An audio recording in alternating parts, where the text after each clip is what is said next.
स्वागत है आप सभी का आपके एक प्यारा सा YouTube channel PK teaching star में। आशा करते हैं आप लोग बहुत ही अच्छे होंगे और अपना स्टडी बहुत ही मस्त तरीके से करेंगे। ठीक है, तो चलिए आज की क्लास में हम लोग अघोष वर्ण को देखने वाले हैं। किसको देखेंगे? अघोष वर्ण को, क्योंकि पिछले क्लास में हम लोग घोष वर्ण के बारे में देख चुके हैं, है ना। घोष वर्ण के बारे में पूर्णतः हम लोग समझ चुके हैं और आज हम लोग पढ़ेंगे अघोष वर्ण के बारे में, है ना। हमारा टॉपिक क्या है? घोष वर्ण एंड अघोष वर्ण। घोष वर्ण के बारे में पहले देख लिए, चलिए थोड़ा सा उसके बारे में बता दे रहे हैं। यहाँ पे थोड़ा समझिएगा, ये आपका घोष वर्ण क्या है? घोष वर्ण, और इधर हो गया आपका अघोष वर्ण। ठीक है, घोष वर्ण और अघोष वर्ण आप लोग को बताए थे। इसका परिभाषा थोड़ा ध्यान से देखिए। घोष वर्ण का परिभाषा क्या बताए थे कि जिसके उच्चारण में, माने वैसा वर्ण जिसके उच्चारण में, उच्चारण समझ में आता है ना।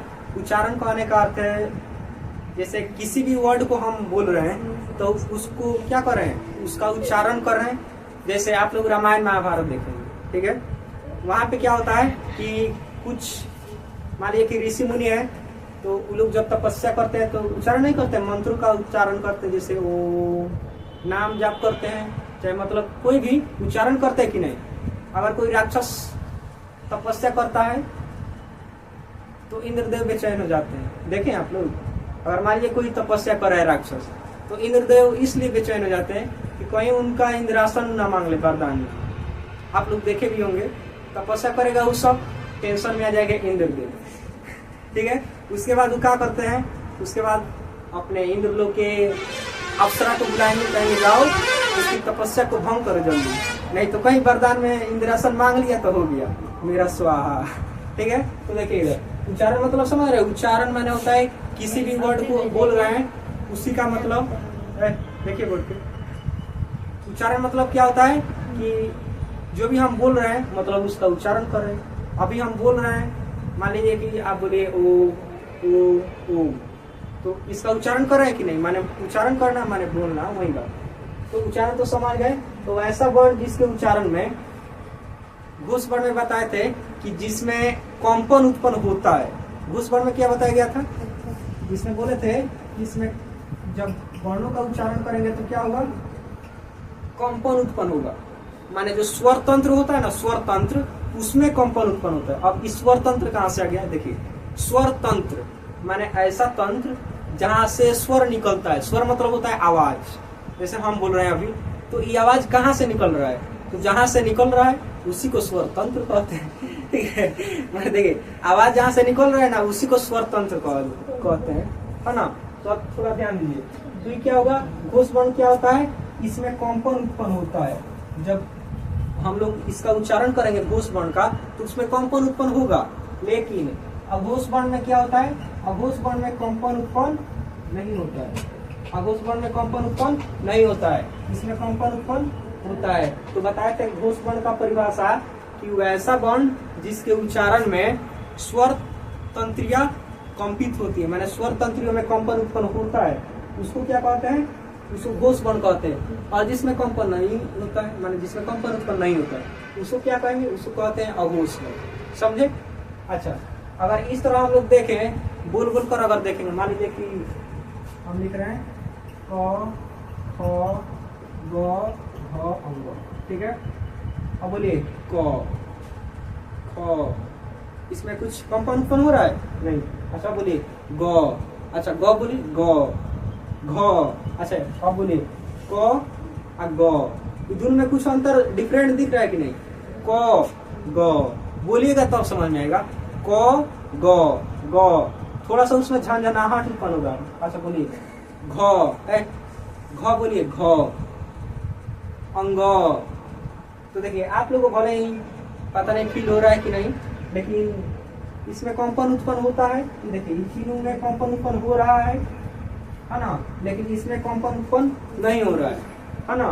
देखिए क और ख, ये सिंपल सा है क, ख, इसमें थोड़ा सा भी कुछ भी कंपन उत्पन्न नहीं हो रहा है। लेकिन बोलेंगे ग, घ, अंग, तो इसमें कंपन उत्पन्न होगा। अब देखिए, अगर मान लीजिए कि अब हम लोग को पहचानना अगर क्वेश्चन दे दे कि घोष वर्ण और अघोष वर्ण पहचाने, तो अगर हम इस तरह देखेंगे कि इसमें कंपन उत्पन्न हो रहा है या किसमें उत्पन्न नहीं हो रहा है, तो हो गया, कोई नहीं बना पाएंगे, ठीक है, क्योंकि इस तरह पहचाना थोड़ा मुश्किल है ना।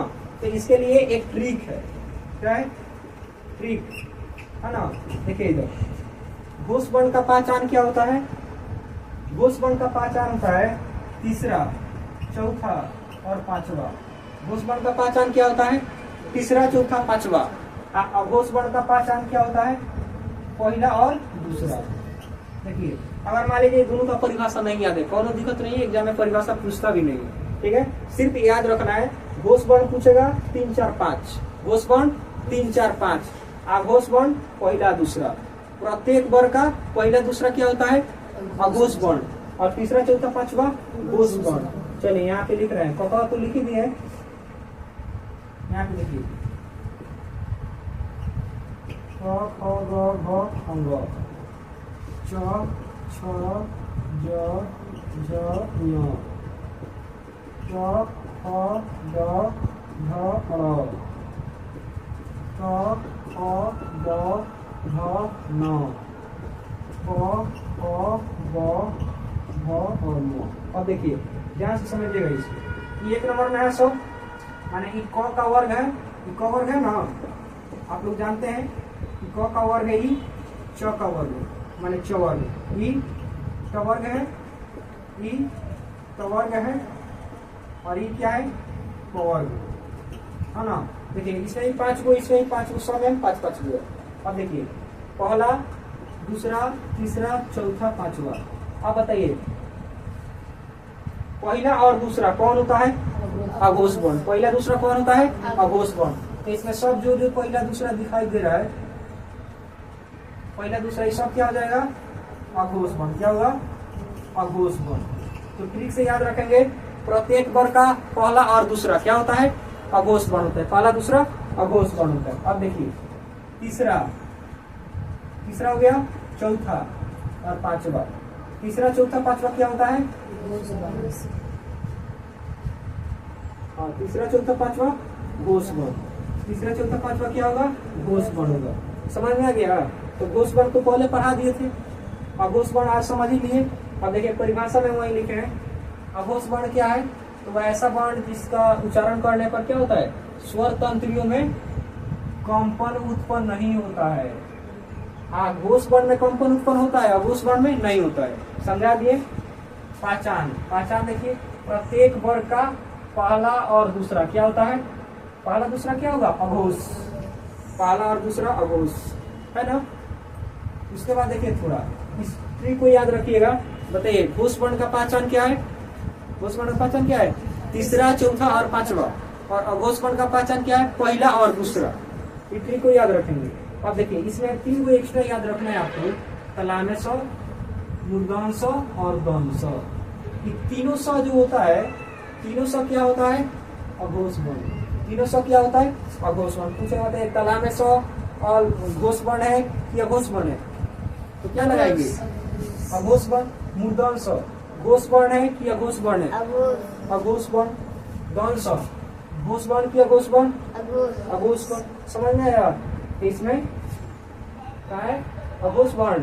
तो इसमें 3 हो जाएगा, कौन कौन, तलामे स, मूर्धन स और दंड स। क्या होता है, अघोष वर्ण होता है। इसमें कुछ और बताए थे, इसमें बताए थे स्वर वर्ण।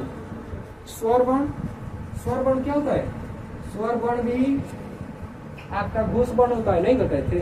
स्वर वर्ण क्या होता है, घोष वर्ण। याद कीजिए थोड़ा बढ़िया से करिए। स्वर वर्ण घोष वर्ण होता है। और इसमें एक और बताए थे, अंतःअष्टक वर्ण। अंतःअष्टक वर्ण भी क्या होता है, घोष वर्ण होता है।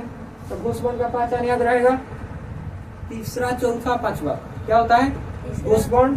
और पहला दूसरा क्या होता है, अघोष वर्ण। चलिए ये सब समझ में आ गया, सब समझ में आ गया ना।